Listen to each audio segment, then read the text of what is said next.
the faith of the people is where the power lies in, see? So they're afraid that, man, you know, you got camps everywhere. You got, oh, I recently heard that you got this damn devil, this agent out of many, you know, vocab, no cab Malone, that devil. It was recently confirmed that he was hired out from by a certain agency that worked for the NFL, and they hired him pretty much to try to they hired him to try to stop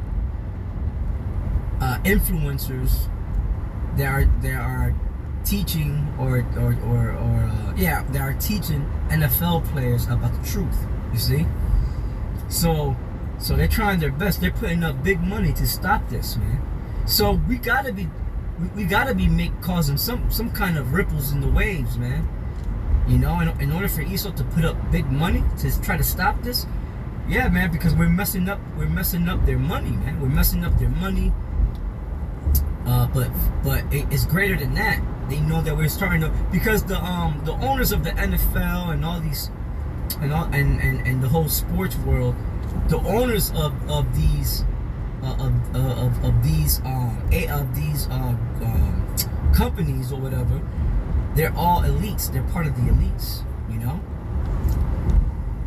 And they go in some way, shape, or form, they're connected to the Rothschilds. They're connected to the top elites, you know. And sports were created, you know, that was bread and circus, like in Rome, to keep the people entertained and to keep them from knowing what's really happening in the world, right?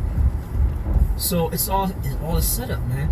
And who's the people who are the best athletes that are in the NFL, right? And that are in baseball and these different sports games.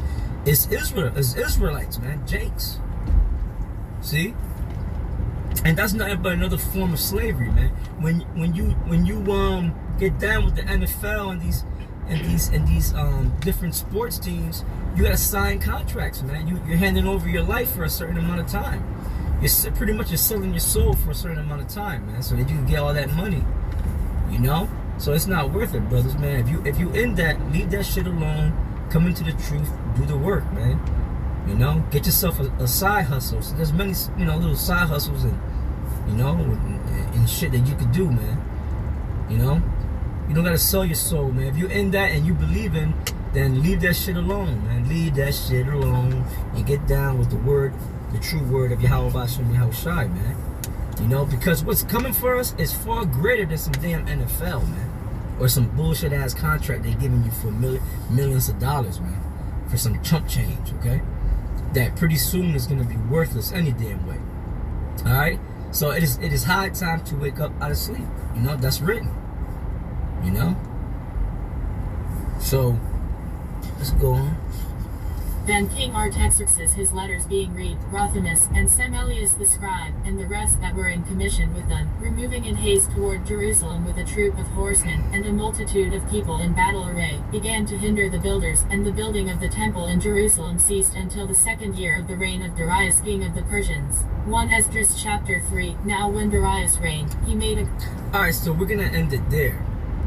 Alright, part 7 will be 1 Esdras, the 3rd chapter in the 1st verse. All right, I know this was you know, part 6 was a little short, you know, pardon me for that, you know, but just rolling with the spirit. I'm gonna end it there, so just stay tuned. Shalom.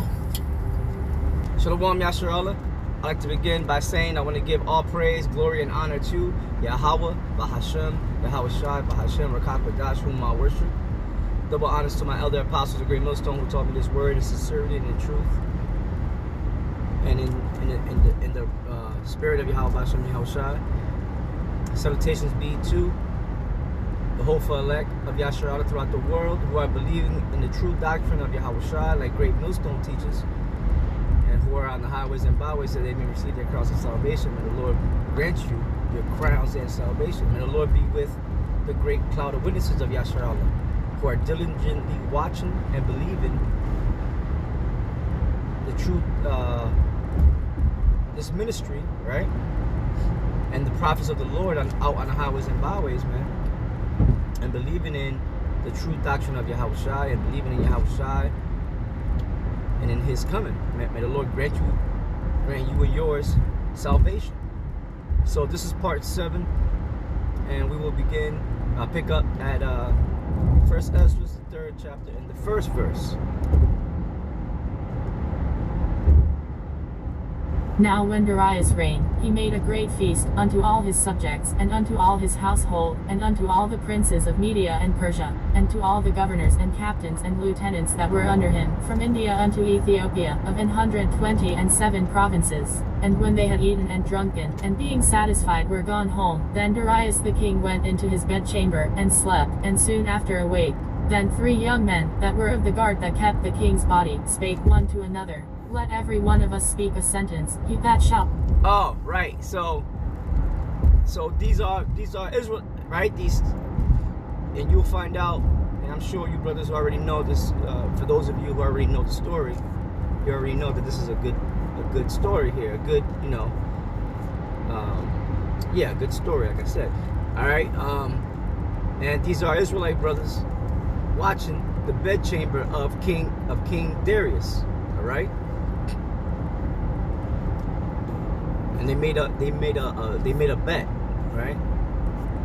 Let every one of us speak a sentence, he that shall overcome, and whose sentence shall seem wiser than the others, unto him shall the king Darius give great gifts and great things in token of victory, as to be clothed in purple, to drink in gold, and to sleep upon gold, and a chariot with bridles of gold, and an head tire of fine linen, and a chain about his neck. And he shall sit next to Darius, because of his wisdom, and shall be called Darius his cousin. And then every one wrote his sentence, sealed it, and laid it under King Darius his pillow, and said that when the king is rich. Yeah, see, what they were doing is they placed a bet, but the bet wasn't about sports or anything like that. It was about wisdom, man. Because men back then were wise, and they tested each other, with wisdom. You know what I mean? And concerning wisdom. That's how we're supposed to be now, testing each other with the wisdom of the knowledge of the Lord, because that's what makes you sharp.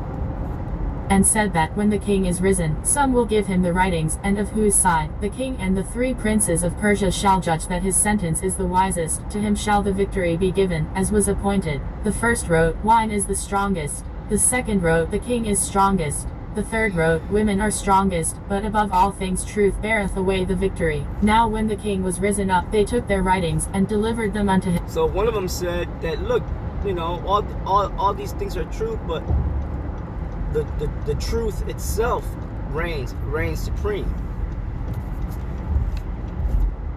Now when the king was risen up, they took their writings, and delivered them unto him, and so he read them. And sending forth he called all the princes of Persia and Media, and the governors, and the captains, and the lieutenants, and the chief officers, and sat him down in the royal seat of judgment, and the writings were read before them. And he said, Call the young men, and they shall declare their own sentences. So they were called, and came in. And he said unto them, Declare unto us your mind concerning the writings. Then began the first, who had spoken of the strength of wine. And he said thus, O ye men, how exceeding strong is wine!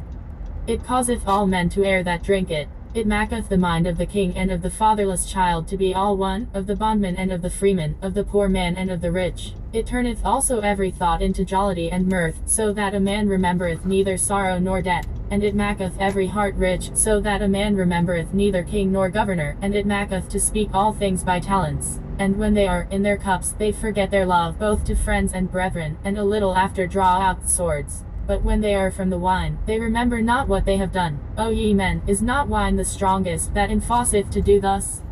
And when he had so spoken, he held his peace. So that's the first one. He said that wine was the strongest thing. All right, so that's the discussion that they're having. What is the strongest thing, amongst men? So I'm gonna leave it there. We're gonna pick up.